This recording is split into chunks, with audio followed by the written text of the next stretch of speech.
and the Fiction Science Podcast. Everyone, welcome, Alan Boyle.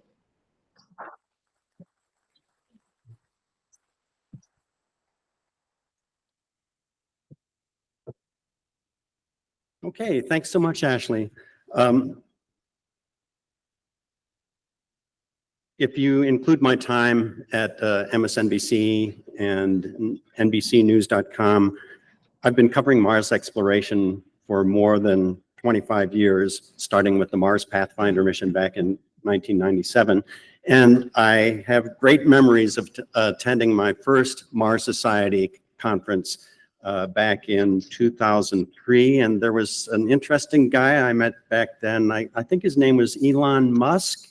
I guess he's doing some stuff now, so I guess he turned out okay. Now I'm honored to be on the other side of the podium to moderate this session on NASA's Mars exploration strategy. It's a crucial time to talk about the future of NASA's Mars strategy because there's so much going on right now. We're going to be discussing plans to bring fresh samples of Martian rock and soil back to Earth for study, a Mars sample return mission that is very much up in the air. And we're also going to be talking about how Mars exploration meshes with the Artemis moon program and how this all prepares for human exploration of Mars. So we have a high-powered panel to talk about all this. Tiffany Morgan is the Deputy Director of the Mars Exploration Program at NASA headquarters. Her job is to provide program leadership in exploring and characterizing Mars to understand its past and its current environment and to prepare the way for human exploration. Minnie Wadhwa is the principal scientist for the Mars Sample Return Campaign based at NASA's Jet Propulsion Lab. She's also the director of the School of Earth and Space Exploration at Arizona State University. And Patrick Chai leads the Mars architecture team at NASA's Langley Research Center and manages in-space transportation assessments as part of the agency's Exploration System Development Mission Directorate. He also co-leads the campaign assessment team for the Moon to Mars Architecture Development Office. I'm looking forward to hearing more about what's ahead for Mars exploration at NASA, and we'll try to leave plenty of time for your questions. And so without further ado, let's start out with a presentation from Tiffany Morgan. Take it away, Tiffany. All right, good morning. I am very excited to be on this panel to talk about Mars and the plans NASA is developing for the future of exploration of Mars. So without further delay, on to the next. Sorry, getting used to the IT, always, never ends. Okay, before I share a few plans for the future, I'd like to highlight a few Mars events from the past year. This is a picture from Odyssey, the longest orbiting satellite at Mars. In fact, this past year, it completed 100,000 orbits around Mars.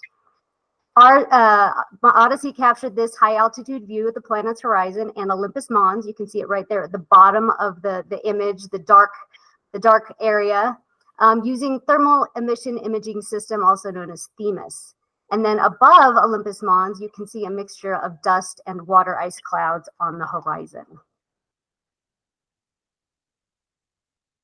Okay, and then Curiosity. Curiosity continues to explore Geddes Vallis Channel in Gale Crater. These crystals were found after Curiosity happened to drive over just like a white rock in a field of white rocks, and it crushed the rock with its tire and exposed these yellow crystals of elemental sulfur. This was the first time the mineral has ever been found in pure form on Mars. This picture right here in this rock, it's about 5 inches across from left to right. It was nicknamed Convict Lake after a location in California, Sierra Nevada. The sea of this sulfur stones in this area is just amazing. They don't really know how the scientists don't really know how it was created, but they are looking to answer and investigate more about Curiosity and how this elemental sulfur formed. And then Ingenuity. Originally a tech demo of just 5 flights in 30 days. After 72 flights and 3 years on the surface of Mars, we said goodnight to Ingenuity this past year after she sustained some rotor blade damage in a rough landing over some featureless terrain. She does continue to take daily pictures, and when Perseverance is in sight or communication, able to download those pictures from Ingenuity. And as many of you know, we are having a solar cycle maximum, and we've had amazing aurora here on Earth. We're also having awesome aurora on Mars, and it's a great time to be studying space weather at Mars. This image was captured by MAVEN's Solar Energetic Particle Instrument back in May, just on the dark side of Mars, getting just an amazing aurora from a solar flare. Okay, and Perseverance, of course, recently explored the Bright Angel region. And if you look down the center of this image, it looks much lighter than the areas around it. And that's why they've called it Bright Angel region. And this is a little bit of a cliffhanger. Minnie's going to share more about this with you, but we found a very special and potentially important rock called Chayava Falls, which is just at the center of this photograph. To the right is kind of the region that rock was found in. Very exciting news about that rock that was found by Perseverance. Okay, so on to the missions that we are developing now. These images illustrate missions in work for exploring Mars. All of these missions have aspects of partnerships. Partnerships are very important to NASA, much of what you hear about on this panel, and plans and developments between NASA and international partners, also between NASA and industry partners. Partnerships really are the future of space exploration. It helps us achieve discoveries faster, promote innovation by expanding the communities that have access to space and Mars, and just including an environment where everyone can contribute. So what you see on the top right of this image is JAXA's Martian Moon Explorer, or MMX, and NASA contributed Magane, which is a neutron and gamma ray spectrometer payload on that mission. And MMX is planning to collect a sample from Mars moon Phobos and bring it back to Earth. Just below that, the rover that you see there is ESA's ExoMars Rosalind Franklin mission. And that'll drill into the Martian subsurface, investigate the soil, look for organic materials. It's going to drill about 2 meters down. NASA contributions to that mission include the mass spectrometer for MOMA, the MOMA instrument, lander descent engines, radioisotope heater units, as well as the launch vehicle. Up on the top left image, you'll see ESCAPADE. This is a low-cost mission launching later this year. It's 2 identical spacecraft, and it's going to conduct heliophysics at Mars. And the data that we get from ESCAPADE will also enhance a lot of the information and data that we're getting from MAVEN. So we'll really understand a lot more about both the Sun and Mars, by combining all the data that we get from ESCAPADE and MAVEN. Okay, and in the middle of the screen, you'll see a sample tube. And for reference size, this is a sample tube here that I have.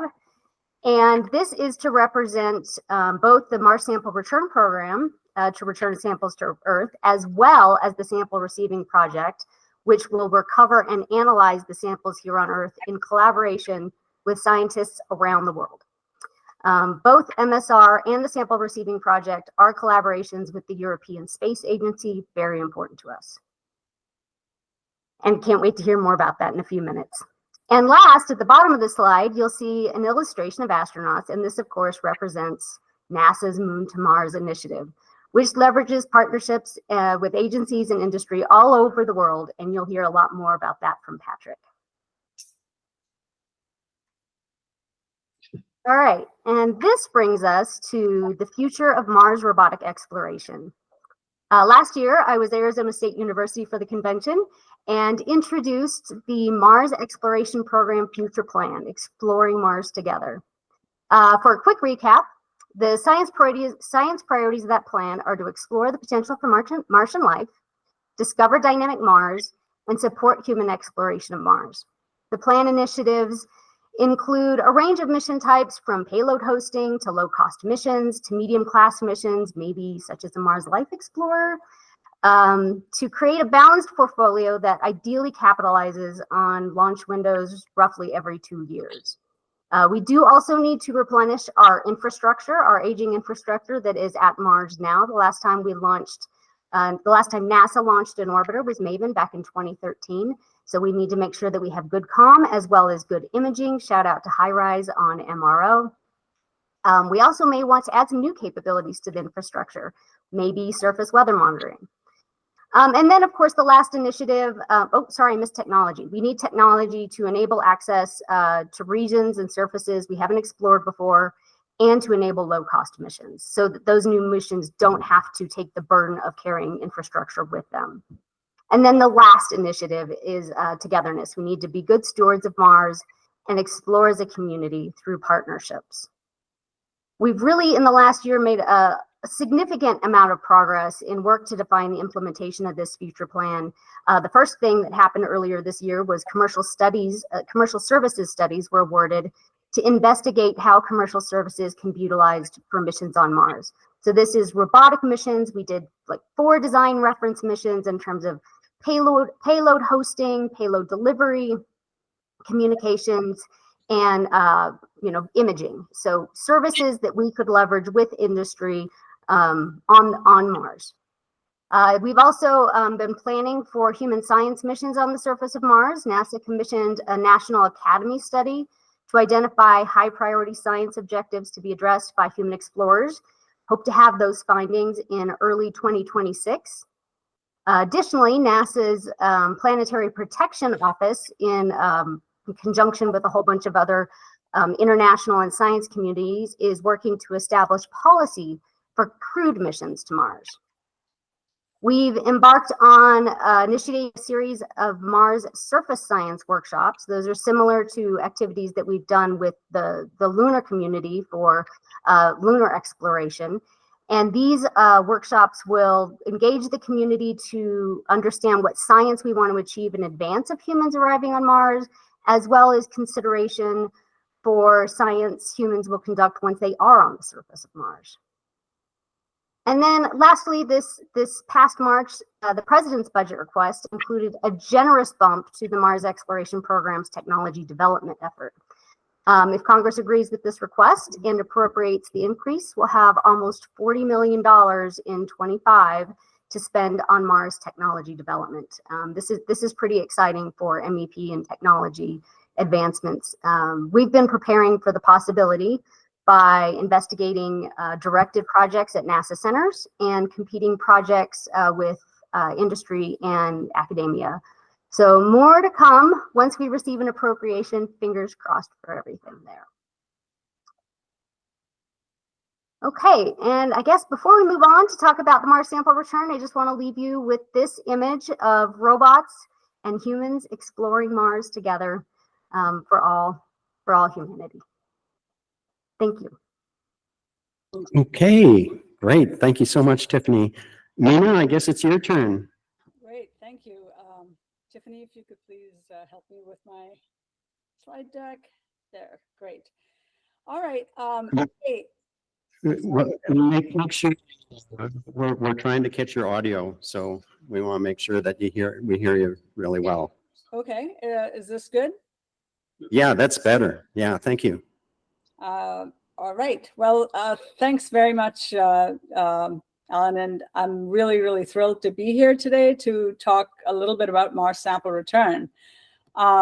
We've explored Mars for just about 6 decades at this point, and with increasingly sophisticated spacecraft, with flybys, orbiters, landers, rovers, with systematic exploration strategies. First it was follow the water, then following habitable environments, and now it's the consensus of the science community that the next big advance in Mars exploration, or in fact the next big advance in understanding broadly even the solar system, would come from returning samples from carefully selected sites on Mars. And so our exploration of Mars so far has taught us that the planet in its ancient past may have been Earth-like, perhaps, that it may have been warmer, it may have been wetter, there may have been a thicker atmosphere. And we believe that life originated on Earth possibly prior to around 3.5 billion years ago. And, there's hardly any kind of rock record left of that time on the Earth. Less than 1% of the Earth's surface is older than about 3.5 billion years. But in contrast, Mars, 50%, more than 50% of Mars's surface is about 3.5 billion years or older. And so Mars actually provides a potential record that Earth does not preserve anymore. And so what we're hoping to do by going to Mars is to understand what early planetary evolution was like, the geologic context, understanding that, and then trying to understand, how, when, and where life may have originated. And so that's sort of the context. Next slide, please. And so, the big science questions that we're trying to address then with sample return, basically, we want to understand the global evolution of Mars first, the geologic context. How do rocky planets form and evolve? What's the history of the magnetic field? Because that may have played a role in the habitability of that planet. What's the timing of major events? We want to understand something about climate evolution on Mars, history of water on Mars. And then, of course, the big question about the potential development of life on early Mars. When was Mars ever inhabited? What do prebiotic, prebiological environments, habitable environments look like? And again, the how, when, and where did life first form? And we can't really fully grapple, with the question of understanding the how, when, and where of life without really understanding, as I said, the geologic context. And so it's all a system that we're trying to understand as a, habitable planet as a system. In recent years, of course, we've been able to send these incredible laboratories to the surface of Mars as part of rovers like Mars Curiosity and Perseverance now. And, the question is a legitimate question. Why do we want to bring these samples back? Why not actually just study those samples in situ, right? And so the next slide sort of addresses that point. Tiffany, if you could proceed. Yeah, so really there are limitations to what you can do, even with the really complex and incredible laboratories that we have on the rovers, the kinds of spatial resolution and the analytical precision that we need to be able to really address some of the highest priority science questions, such as being able to address the question of, was there evidence of ancient life, to do extremely precise analyses of the organics that we return potentially as part of these samples, to do really high precision isotope dating of these materials. You really need the kinds of instruments that, the size, mass, and power requirements of these are really kind of prohibited in terms of space flight. You have things like synchrotrons that are city blocks wide that you can't really put on spacecraft. There's complex sample preparation that's needed for some of these things, making thin sections, dissolving the samples to extract the organics, those kinds of things, incredibly hard to do on the surface of Mars by rovers and instruments there. And of course, once you bring them back to Earth, you've got the entire arsenal of laboratories here on Earth to apply to these. Carl Sagan famously said, extraordinary claims require extraordinary evidence. And really what that means is that important discoveries, and there's really nothing more important than really, determining whether there was evidence of past life on that planet. You're going to want to replicate those analyses, and you want to be able to do that in multiple labs with multiple investigators and analyzing these samples. And again, that's something that you can only really do back here on Earth. And then, of course, the careful curation of these samples is going to allow generations of scientists to analyze these samples in laboratories here on Earth with tools that we've not even developed at this point, and basically to answer questions that we've not even thought of at this point. And so this is going to be really important when we bring these samples back. Next slide. And so really, there's, three big aspects to bringing these samples back. We've got, the global and the national significance of this ambitious plan to bring back these rocks and soils. It's going to pave the way for humans to Mars. The impact and the inspiration, you can't underestimate that. The big question, are we alone in the universe? this is the nearest term opportunity to answer that question. And this will inspire future generations. And this is, of course, addressing high priority science, National Academies level science. And so, we'll learn not only about Mars, but also about habitable planets in our solar system, other habitable planets in our solar system and beyond. Next slide. So Mars Sample Return will really be groundbreaking in a number of ways. It's going to be the first launch from another planet. It's going to be the first in-orbit rendezvous at Mars. It's going to be the first round-trip mission to another planet.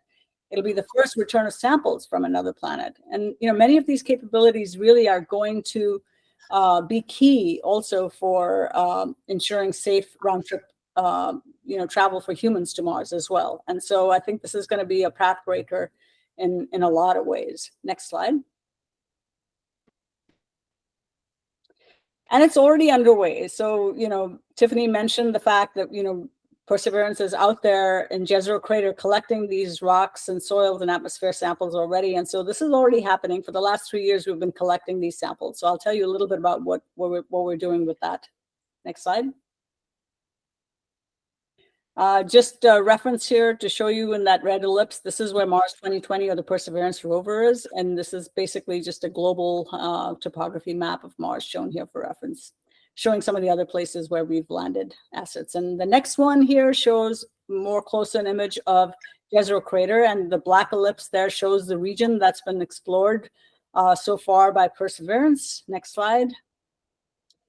And this is basically, you can see sort of the inlet valley showing the flow of what we think was like a river-like feature into this crater. There may have been a lake at the bottom of this crater sometime. You see a delta-like feature on the upper left as well. This is some of the best preserved ancient lake and delta deposits on Mars. And really, the things that are within Jezero Crater probably date back to something like 3.5 billion years. The areas around Jezero probably date back to even older, around 4 billion years. And so it's going to be a window into early planetary evolution that we've not really had a chance to explore before. And, records a diversity of habitable environments, including, rivers, deltas, as well as near surface groundwater, possibly hydrothermal environments, etc. Next slide.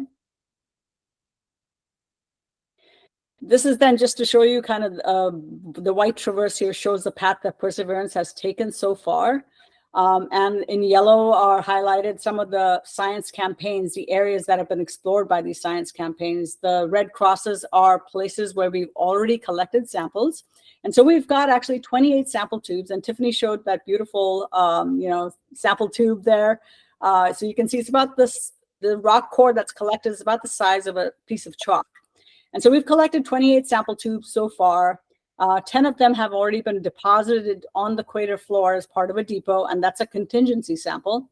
And then there's a number of samples that are now currently on board Perseverance.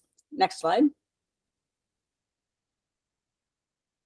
And this actually, I love this image because it shows sort of the diversity of samples we've already collected. And so what you're doing here, you're looking at the top image of this sample tube. So it's about a centimeter across and shows an image of the top of the sample tube before the tube is sealed. And so you can see this is the order in which the samples were collected from left to right, top to bottom. And what you see here actually as those gold images with the X's, those are actually, there's 3 of those, and those are actually blanks, and they help us to sort of characterize a contamination. The rest of them are all various types of rocks, as well as regolith or soil samples that have been collected. So this is an incredible diversity, a diverse set of samples, including igneous and sedimentary rocks, regolith materials, and it's going to tell us an incredible amount about the kinds of questions that I talked about before. And I'll show you the last slide here. This is the sample that Tiffany mentioned, Cheava Falls, the very last one that we collected that we're really, really excited about. You can see on the image on the left-hand side that this rock is actually somewhat reddish colored, and there are these colorful spots on it called leopard spots that are somewhat lighter toned, and they have this sort of encircled by this dark rim. And it's really incredibly interesting because, we think that this could be showing us that this rock underwent some kind of oxidation reduction chemistry, redox chemistry, which is, on Earth, those kinds of chemistries really are driving some microbial activity. They're mediated by microbial activity.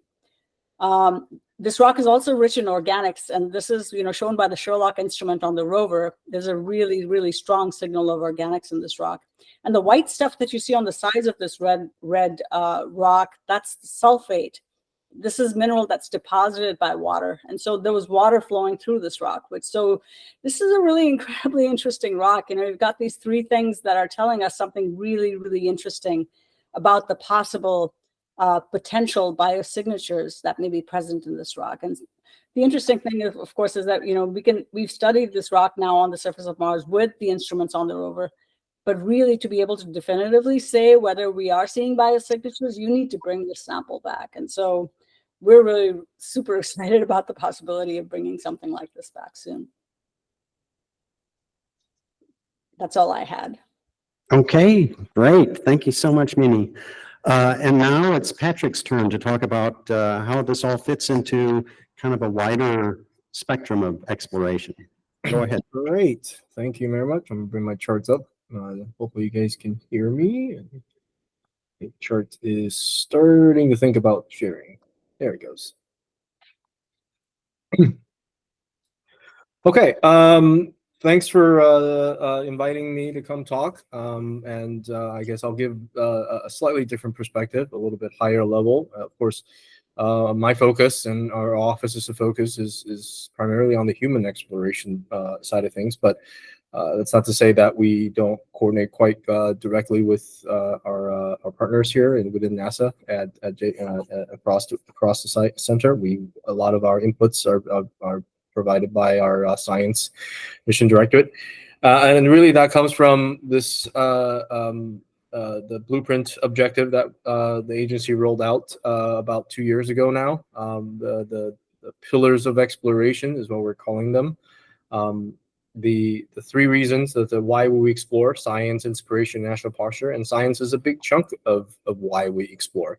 And I like to say to everybody who whenever I talk this is there's an intentionality in the three pillars, because you think if one of these pillars doesn't exist, the stool falls over. So the three pillars has to kind of work together concurrently for this to really stand weight.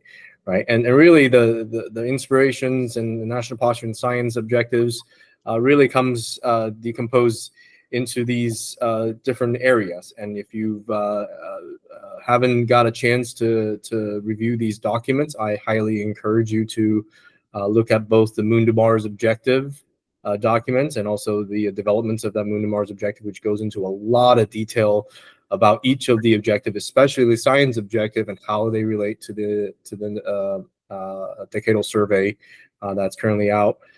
And all of these objectives and recurring tenets that are part of this objective sets really is how we are formulating and driving the architecture definition.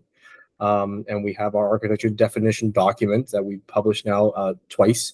And then the Rev B, the third iteration of that, will be coming out in the January-February timeframe. And that's how we are driving the architecture. We start with the why and the rationale for our exploration, and we drive out what the needs are from the architecture and really define what the segments and the components of those of the pieces of the architecture that need to be developed to satisfy those objectives.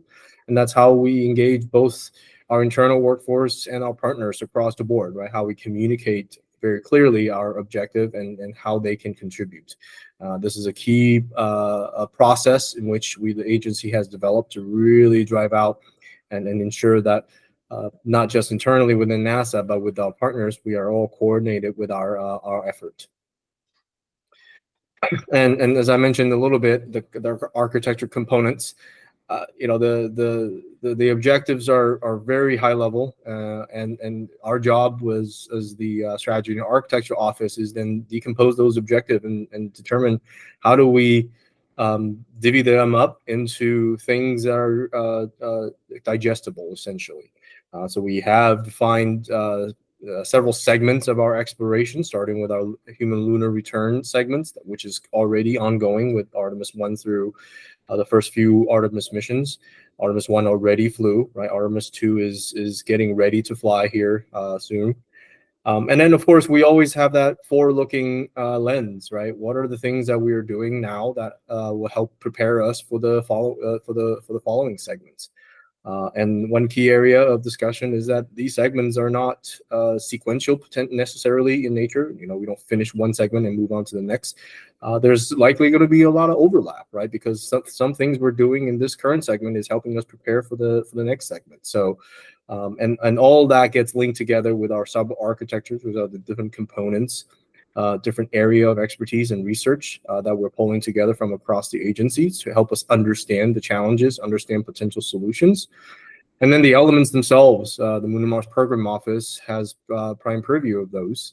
And it's not just NASA elements anymore, right? We have partners, both international and domestically here, that are providing services, are providing elements as part of the overall integrated architecture, right? So the job for the Strategy and Architecture Office is to make sure that we understand and evaluate all the different options, push and pull the use cases and functions that we define, so that we have the right pieces and right puzzle pieces at the right place at the right time. And that is the key part for this integrated effort.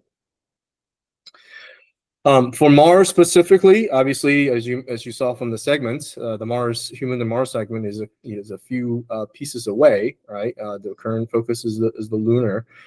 For Mars, the current focus of the Mars architecture team is really helping the agency define decision road mapping. We've been studying Mars architecture for well over 50 years now. Lots of different study, lots of different ways that we can obviously send humans to Mars. But at some point, we have to come together and make strategic decisions on some of these key things. That way, we can start honing down on sort of the strategy on how we implement human exploration. And a lot of that is going to be driven by different pieces of the information that we're gathering. So as part of our internal effort, we are laying out this decision road mapping process, right? What things are dependent on other things? What is the right order to make certain decisions? Last year we talked quite extensively about the who, what, when, where, why, and how question, right? To define an architecture, you have to answer those questions. Well, depending on the order in which you answer those questions, your architecture could look very different. So, understanding the dependencies of different decisions, understanding what the proper order is to make some of those decisions is key, and that is currently part of our detailed work to try to understand. And of course, that work is concurrent with defining some of the key decisions now. Last year at the Moon Mars workshop, and as part of our architecture definition document and white papers, we spelled out what we thought was the initial first 7 decisions. Kind of call back to the first 7 astronaut corps. We have 7 decisions that are very important. I think we are driving decisions for Mars architecture. And the white paper goes into a lot more details about each one and the dependencies associated with each one of those. And we're working them very, very hard right now to make sure that the agency comes together to provide resources and provide data to help us inform the architecture and to make the right strategic decisions for each of these decisions.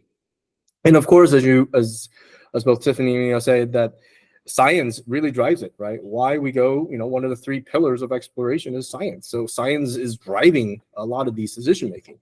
This is why, Mars science priority is one of the key driving decisions that we identified last year. And the community is hard at work at this. The National Academy spun up a study to really help drive out what are the key things that are needed. That human exploration need to focus on here in the initial segments, and they're having, I think, some public hearing actually this week talking about those very important things. We eagerly await the results of that so that we can help us prioritize our internally at what the science priorities are, because there are numerous, and we understand that it's impractical for us to tackle all of them at the same time with the same mission.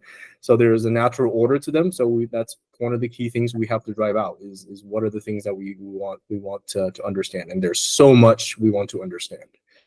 So that's sort of my opening remarks. Again, there's a lot of information on our architecture website. I think there's 28 now white papers associated with the architecture that has been published.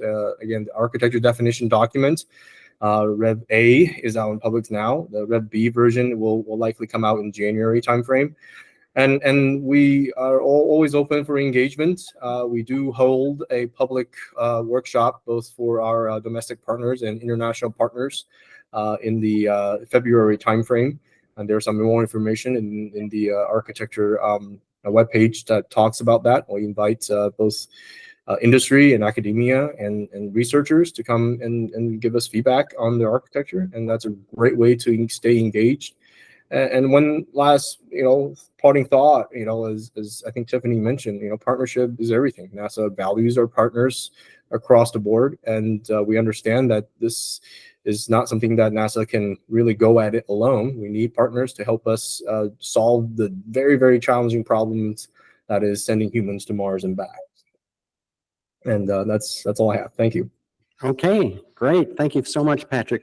I'm sure we could be here for another hour talking about your questions. I had a couple of questions that I just wanted to throw out. One was relating to the status of the sample return mission. I believe that NASA is taking another look at that mission because of budgetary constraints and trying to figure out the best way to put it together. And you've turned to commercial and also agency partners to kind of look at what the possible options are. I understand that process is continuing and that the proposals might be coming in the fall, and you'd be taking a look at that and trying to put something together that might take you into the winter or next year. But there are already people here at the Mars Society are already talking about potential ways to do this. Last night we heard about a concept for a sample return mission that could make use of SpaceX's Starship, a Rocket Lab Electron upper stage, Tesla Cybertrucks, ATVs, and Optimus robots. There was also an option for actually sending people in a Starship to do the lab work on Mars. And so I'm guessing you're not going to be able to comment in detail about those kinds of proposals, but I wonder whether you could talk more generally about how far out of the box NASA would be willing to go when it comes to out of the box thinking. Wow, Cybertruck, that sounds awesome. I haven't heard that one before. I would like to get a copy of that paper because that sounds intriguing. So I'll just kind of talk a little bit about the timeline again. In July, there were, I believe, 7 studies awarded to different companies to study what we could do to make the architecture more efficient in terms of risk, in terms of cost, and in terms of schedule, getting the samples back sooner. I think they were 90-day studies. We will expect to see those back, like you said, in the fall, and we'll kind of assess the timeline from there, depending on what we see in the reports. But I think we're looking, we want something that is also reduced risk, but reduced price. And as Minnie showed in her presentation, we've never done a lot of this before. We've never launched off of another planet before. We've never brought samples back from another planet before. So, I mean, I think there has to be some ingenuity or innovation in some of the solutions. So I think the trade space is broad. And then also I want to mention that it is not just the 7 industry studies, but we've also got, I think, 3 other studies from centers and FFRDCs that are in parallel to that. I'm not sure exactly on the timeline, but that's also kind of why we probably won't have a solid answer on a revised or a forward architecture for a little while still. Minnie, did you want to add anything to that? No, I mean, I love the Cybertruck idea. I'd love to see more about that too. But just thinking about the fact that going there and doing the kinds of analyses, I think again the kinds of things that you can. I think that would be really cool and really great. But probably for the first time around, it would be great to just bring the samples back, just given the kinds of advantages that I mentioned in my talk. Okay, great. Tiffany, I think I saw what you did there with that reference to ingenuity. So I'll look forward to seeing the helicopters in the plan. Only other question the only other question I had to do with the presentation we just saw here at the conference about terraforming. And there was this science paper that came out this week about putting iron or aluminum nanoparticles into the Martian atmosphere to warm up the atmosphere and thaw out the ice. I know that is a way long term. You've got to talk about the near term missions first. But is there anyone who's thinking about that? Whether terraforming is going to be an option? Do you have any response to the publication of that research? I'm happy to offer a response unless someone on the panel, maybe Minnie or Patrick, would you like to start? I do think it's pretty far out. I'm a big planetary protection advocate, and I know that Minnie does a lot with planetary protection as well. I think we need to make sure that we explore responsibly and that we protect Mars and we protect the secrets of our universe. But we also do need to send humans, because humans can do the best, science. They make the most progress. But I think there's a handful of things that we need to learn first. Maybe subsurface transport models, surface transport models, increasing the fidelity that we have of our models today, to learn about things before we start melting the ice for use. But hopefully it's in the future. Yeah, I mean, I would just add that, yes, I mean, I think, this certainly in the realm of the far distant future, and we're talking something like, maybe a century or two into the future. And ahead of that, there's a lot of work to be done. And I think there's a lot that we need to learn about Mars before we start doing those kinds of things. And so, yeah, it's one step at a time. Okay, I've got a whole list of questions here, but I'm sure people in the audience do too. So I want to give them a chance. And so people will be passing a microphone around. Hi, thank you all for joining us. So my question is specifically about the location of the sample returns and something one of you mentioned earlier. So the Curiosity rover at Gale Crater discovered sulfur rocks recently, and I believe about a decade ago it also discovered a liquid brine, a high level of salinity, that there being possible liquid water being able to kind of subsist on the surface. And Gale Crater is also at a near equatorial latitude, meaning it can be very suitable for a human settlement, higher temperatures and whatnot. So all of that combined makes me think that Gale Crater would be very ideally suited for a sample return. But the current plan is to return samples from Jezero Crater. So I'm wondering what you all think Jezero Crater offers as opposed to Gale Crater, if it's better or not. And if you do think, and if you do agree with me that Gale Crater would be a better location to return samples from due to the reasons I described, if you could elaborate as to why. Thank you. Maybe I can take that one. So, there was an actual workshop and a lot of sort of science community discussion about where to go to collect the samples and bring them back. And this was extensively discussed in the science community. And the agreement was that Jezero Crater, the consensus of the community was that Jezero Crater offered the diversity of habitable environments and the kinds of water rich environments that were the most promising in terms of really being able to assess the question of whether there was evidence of ancient life sometime, that we can find whether we can find evidence of ancient life. And so and we're already seeing that in the collection that we've got so far, and particularly of this last sample that I showed you. I mean, that's an incredibly intriguing sample, and probably the one that I'm, personally, I've been incredibly sort of skeptical of any kinds of evidence that we've seen of possible biogenicity on Mars. But this is a really, really interesting sample. And so, our plan is at the current time to bring back the samples. We're collecting the samples at Jezero. we're doing all, the due diligence in terms of the geologic mapping and the context, understanding the context of these materials. And we've got that incredible diversity of samples that we really need to address the big questions. And so I think, we are going to be hopefully bringing back those samples from Jezero Crater. And I not to say that there's nothing, there's not interesting materials at Gale. Certainly there are. And hopefully, there'll be future things that'll happen that could, that could enable sample return from other places on Mars. Okay.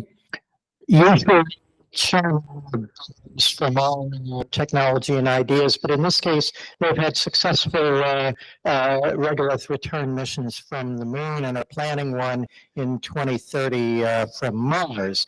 What lessons can we learn that will speed up our sample missions and make them more cost affordable? I want to make sure I heard the question correctly. Based on activities that we're doing on the moon, what lessons learned can we learn for future sample missions? Is that what I heard? Is more, what lessons can we learn from China's effort, their return of samples from the moon and their plans to return samples from Mars around 2030 or so? Vinny, do you have anything there? Well, I mean, I think the Chinese effort, we don't have a lot of details exactly of their, certainly not of them about their Mars plans. I think there's some very broad sort of, informational things that we have about it, but nothing in detail. So it's hard to know, what the lessons learned might be from that. Certainly, I think, it's incredible that they were able to bring back the samples from the far side of the moon from within South Pole Lake and Basin. I think those samples are certainly exciting, and I'm hoping that, with the soon to be kind of the Artemis missions and other activities at the moon, we'll be able to return some of those kinds of materials as well. But yes, I mean, I think it's a little hard to say exactly what those lessons learned could be, just given the somewhat, paucity of information that we have. Tiffany, did you want to add anything to that? Yeah, I do want to add. Well, we we don't know details or specifics about what the Chinese are doing on the moon in terms of bringing back samples. We have OSIRIS-REx, and we will learn a lot, and we have learned a lot already about bringing samples back from Bennu. What's the Osiris from? Anyway, the OSIRIS-REx mission, bringing those samples back. So in terms of opening the container, time inside of the clean room. It's not exactly the same. There's still a lot more that we have to do for Mars sample return, since Mars is an Earth return restricted location from a planetary protection perspective. And the moon and the OREX mission are not from Earth return restricted places, but there is still a lot in terms of CONOPS, recovery, sample analysis, and preparation that we are learning there. Okay, next question. Hello, Chris Temby with the Agnostic Life Finding Association. Hi, guys. So I have a couple thoughts. My first question is, how likely is it that there's going to be some sort of Mars version of CLIPS? And then also, I think, Tiffany, you mentioned, I think I heard you right, that there's possible appropriations for $40 million to do some technology development and innovation. And it seems to me like, well, the first question about that is what sort of technologies are being prioritized? And also it seems to me like the architecture should, I guess, inform what sort of technology should be developed, but it also seems like the architecture is in flux. So, I mean, I'm specifically thinking about ISRU infrastructure and technologies. But so is there some sort of chicken and the egg thing where it's like we need to invest in technologies for the architecture, but the architecture isn't in place yet? So yeah, those are my thoughts. Thanks. Okay, let me clarify a couple of things. There's actually two commercial studies going on right now. There's commercial studies for MSR, and then there are commercial studies that are looking at services for future robotic missions. And then the technology budget is specific to future robotic that is not MSR. So I think your question was asking about how the technologies could feed the MSR studies, and those are separate. The commercial studies that we're doing for MSR will inform that architecture, and they are bringing the information about the technologies they need for those architectures. So that's kind of all bundled together. Whereas on the robotic exploration end, we've got commercial services, which is, how are we going to just kind of maintain Mars altogether for robotic exploration, optics, payload hosting, payload delivery. And I have heard a lot of people kind of talk about, like a Mars CLIPS program. And right now, these studies are investigating whether that's feasible, whether there's enough interest at the surface of Mars. It certainly seems like there's a lot more interest than there ever has been in the past. But is there as much as there is at the moon is what we're doing the studies for. And then regarding the technology and the $40 million upper, hopefully, fingers crossed, that was the recommendation from the president's budget request. But of course, we have to have an appropriation from Congress before that becomes real. And we are preparing for that. But again, that is technology for robotic missions, such as drilling or entry, descent, landing. So certainly not at the level that MSR is doing, not in terms of size and scale at this point in time. You talked a lot about Jezero Crater in this presentation. I was curious about what other sites of interest there are for the sample return outside of Jezero Crater, potentially future sample return missions. Well, so, a few years ago, there was a discussion of, possibly something like 5 or 6 different sites that were proposed as potential, for interesting for science-wise to bring back samples. They included some of the sites that we've explored before, with the Spirit and Opportunity rovers, for example, and also, of course, Gale Crater. So, I mean, I think there are a lot of places actually on Mars that could potentially be very interesting to go to sometime in the future. There's, of course, the equatorial regions are easier to get to, but then, there's a lot of interest, of course, in the polar regions, the ice caps there, and being able to sample some of the volatile materials there. So that there's a lot of really interesting science possibilities there. But for the time being, and realistically for the future, for return of materials, hopefully in the 2030s, Jezero Crater is the place where we are headed if that's, sample return moves forward. How much more time do we have left? So I think this should be the last question. Thanks for such an inspiring panel. So I've got one quick question. Based on the outcomes of the Ingenuity mission, what do you think is the future of potentially having helicopters for future exploration on Mars? Did you catch that? The future of helicopter exploration on Mars.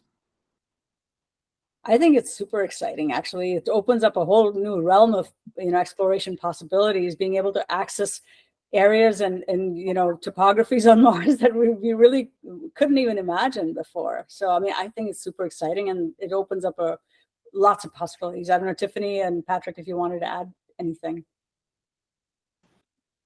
Patrick, I think how humans are going to use them is probably the most interesting. Yeah, I think it's a great demonstration of how innovations can really expand our sort of even thought process of how we could explore, right? I think it adds, I think it has the potential to add quite a lot of possibility to how we operate and how we explore, right? It really extends the range, and I'm just gonna throw my last chart back up because if you notice what the astronaut is potentially trying to do, is this is sort of of course, this is not official. This is just sort of a artist concept of it.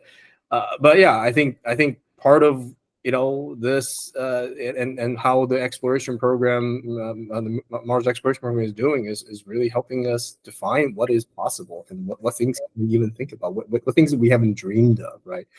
One of our colleague who've been working for Mars for a while like to say, we know more about Mars today than we ever did when we first stepped foot on the moon, right? And it's because of the robots, right? We know so much about it, but there's also obviously so much more we don't know, right? And when they landed on the moon, there was so much uncertainty, even about the regolith. Is the lander going to just sink into the sand? They don't really know. They had some educated guesses, but because through the Mars Exploration Program, we know quite a lot, so we can do a lot of these plans, and we're going to learn so much more in the next coming years with going back to the moon, learning how we operate, learning how the complexity of integrating multiple systems together to field a single campaign. All those lessons is going to be applied for, and the samples that we potentially return can feed forward to how we plan these missions. So all that really comes together as an integrated thing, right? And I think that's really important for us, because without it, it's very challenging to do all these plannings. Okay, great. I wanted to give each of the panelists a final round to give your closing remarks, and I guess we'll go in the same order that we started with. If Tiffany, if you wanted to go first. I have probably said a lot of this before, and Alan, I think you said some of it as well. Very exciting time for Mars. There's more interest in Mars now than ever before. Like Patrick said, we know more about Mars than we knew about the moon, but there's so much more to learn. And it's so exciting every day. It was within like 6 weeks when Curiosity found the sulfur and Perseverance found Chayava Falls. It's so exciting to see what comes next. What can we learn? What can we discover? And it's not just about Mars, but how it impacts our Earth and the history of the universe, the secrets of life. And I think there's a lot of things that we want to do before we put humans on the surface, but having humans on the surface is just, the most exciting thing to do. Go on some awesome hikes. But it was field work. That's what we call that, field work. So I'm really looking forward to the future of everything and doing it together with robots, with people from all over the world, all different types of organizations, and diversity for everything. Okay, Minnie? So I'm a geologist by training, and I am just incredibly excited because, to me, I'm vicariously exploring Mars as a geologist right now with the kinds of assets that we already have. But really, I think the powerful thing, the thing that's really going to transform our understanding of not just Mars, but just more broadly how we actually get to form habitable worlds in our solar system and beyond our solar system, I think that's going to come from really studying these samples at the atomic level here on Earth, and the kinds of samples that we're seeing now, Chayava Falls and others. I think the definitive answers about whether there's that evidence of ancient life, that's going to come from studying those rocks here on Mars. So, and I'm seeing that, just a decade ahead, or a little more than a decade ahead. And it's always seemed that way for me ever since I was a graduate student. Mars sample return was 10 years into the future. But this is, it's starting to actually feel real because we're collecting those rocks right now. I think that's so super exciting. So, yeah. Okay, and Patrick, you have the last word. Oh boy. I'll just echo what everybody said, right? I think the thing that really excites me is this concerted effort across the NASA to really engage with our partners, right, both domestically and internationally, and learning how we can work together to solve these really, really difficult and challenging problems, right? I think of Star Trek in that fictional universe, when the whole world comes together and joins and do exploration together. My dream is that we're headed in that direction, in how we learning on these cooperations and cooperative efforts with common goals. And I think big part of that is really laying out the objective of what we're trying to do. And we've done that. Our partners are thinking about how they want to prioritize their objectives and maybe potentially sharing those with us. And I think that's a key part, right? Making sure that our objectives all align so that we can all come together and explore together, right? And make sure that we complement each other's weakness, or complement each other's strengths and weaknesses. So that to me is the most exciting things. And then I would say that, as Tiffany said, there's more excitement and more engagement that we've had than for a very long time, and we love seeing it.